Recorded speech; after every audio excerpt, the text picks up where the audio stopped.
so Imagineering, a couple of years later, was working on a virtual reality project. This was top secret. They were denying the existence of a virtual reality attraction after the time that the publicity department was running the TV commercials. Okay, so Imagineering really had nailed this one tight. And it was the Aladdin attraction where you would fly a magic carpet. And the head-mounted display, sometimes known as Gator Vision. And so I had an in. As soon as the project had just, they started running the TV commercials.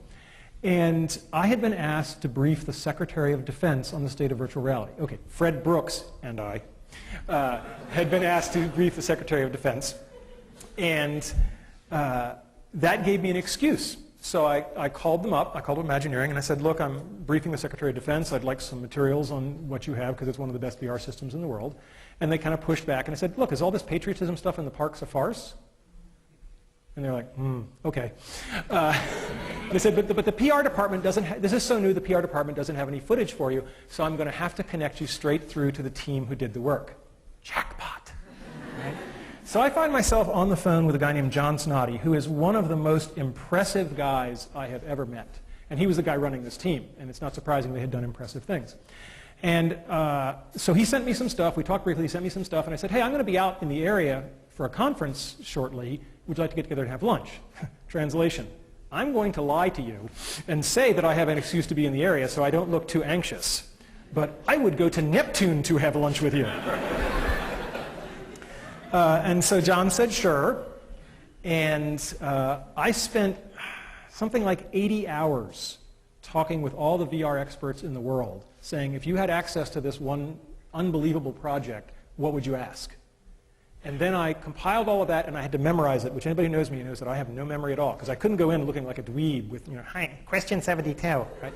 So I went in, and this was like a 2-hour lunch, and John must have thought he was talking to, some phenomenal person, because all I was doing was channeling Fred Brooks and Ivan Sutherland and Andy Van Damme and people like that, and Henry Fuchs. So it's pretty easy to be smart when you're parroting smart people. And at the end of the lunch with John, I sort of, as we say in the business, made the ask. And I said, I have a sabbatical coming up. And he said, what's that? The beginnings of the culture clash. And so I talked to him about the possibility of coming there and working with him. And he said, well, that's really good, except, you're in the business of telling people stuff, and we're in the business of keeping secrets. Right? And then what made John Snoddy was he said, but we'll work it out. Right? Which I really loved. The other thing that I learned from John Snoddy, I could do easily an hour-long talk just on what have I learned from John Snoddy. One of the things he told me was that wait long enough and people will surprise and impress you. He said, when you're pissed off at somebody and you're angry at them, you just haven't given them enough time. Just give them a little more time, and they'll almost always impress you. And that really stuck with me. I think he's absolutely right on that one. To make a long story short, we negotiated a legal contract. It was going to be the first, some people referred to it as the first and last paper ever published by Imagineering.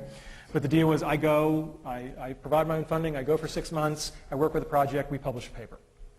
And then we meet our villain. I can't be all sweetness and light because I have no credibility. Somebody's head's going to go on a stick. Turns out that the person who gets his head on the stick is a dean back at the University of Virginia. His name is not important. Let's call him Dean Wormer.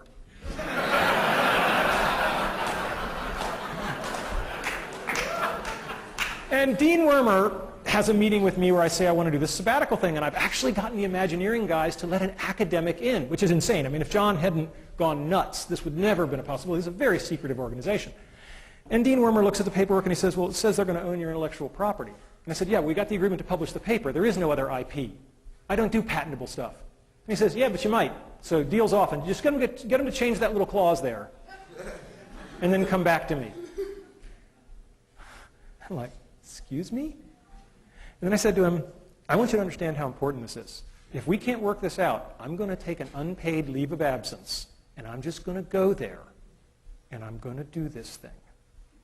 And he said, hey, I might not even let you do that. I mean, you've got the IP in your head already, and maybe they're going to suck it out of you, so that's not going to fly either.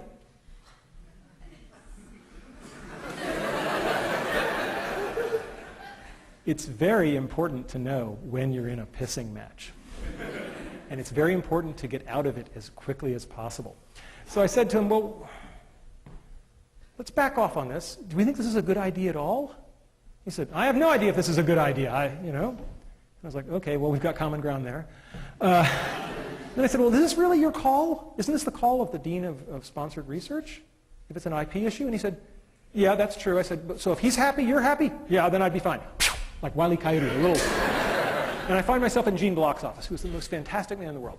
And I start talking to Gene Block, and I say, let's start at the high level, since I don't want to have to back out again.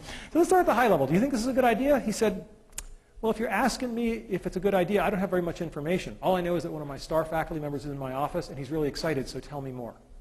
Here's a lesson for everybody in administration. They both said the same thing. But think about how they said it. Right? I don't know. Well, I don't have much information, but one of my star faculty members is here, and he's all excited, so I want to learn more. They're both ways of saying I don't know, but boy, there's a good way and a bad way. So anyway, we got it all worked out. I went to Imagineering, sweetness and light, and all's well that ends well. Some brick walls are made of flesh.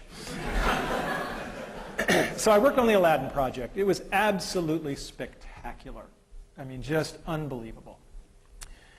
Here's my nephew Christopher. This was the apparatus. You would sit on this sort of motorcycle type thing, and you would steer your magic carpet, and you would put on the head-mounted display. The head-mounted display was very interesting. It had two parts, and it was a very, very clever design. To get throughput through, the only part that touched the guest's head was this little cap, and everything else clicked onto it, all the expensive hardware. So you could replicate the caps because they were basically free to manufacture.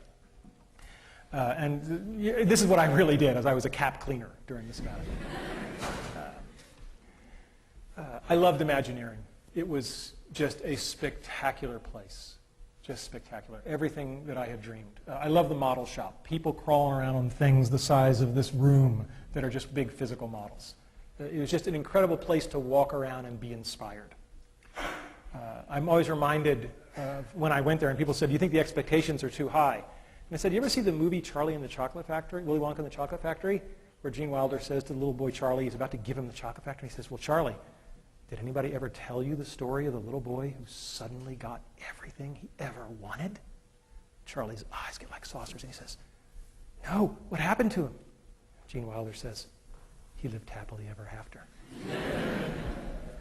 Okay, so working on the Aladdin VR, I described it as a once in every 5 years opportunity, and I stand by that assessment. It forever changed me. It wasn't just that it was good work and I got to be a part of it, but it got me into the place of working with real people and real HCI, user interface issues. Most HCI people live in this fantasy world of white-collar laborers with PhDs and master's degrees, and until you got ice cream spilled on you, you're not doing field work, right?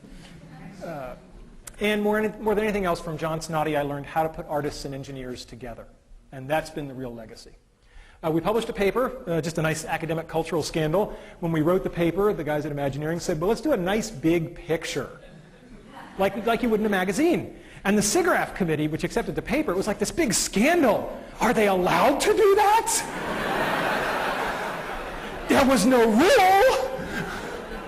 So we published the paper, and amazingly, since then, there's a tradition of SIGGRAPH papers having colored figures on the first page. So I've changed the world in a small way. And then at the end of my 6 months, they came to me and they said, you want to do it for real? You can stay.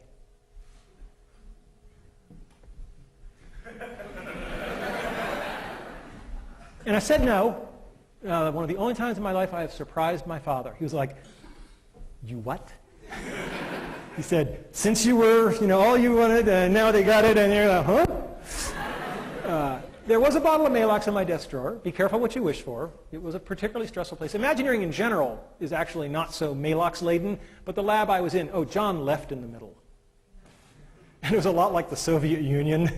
It was a little dicey for a while. But it worked out okay. And if they had said,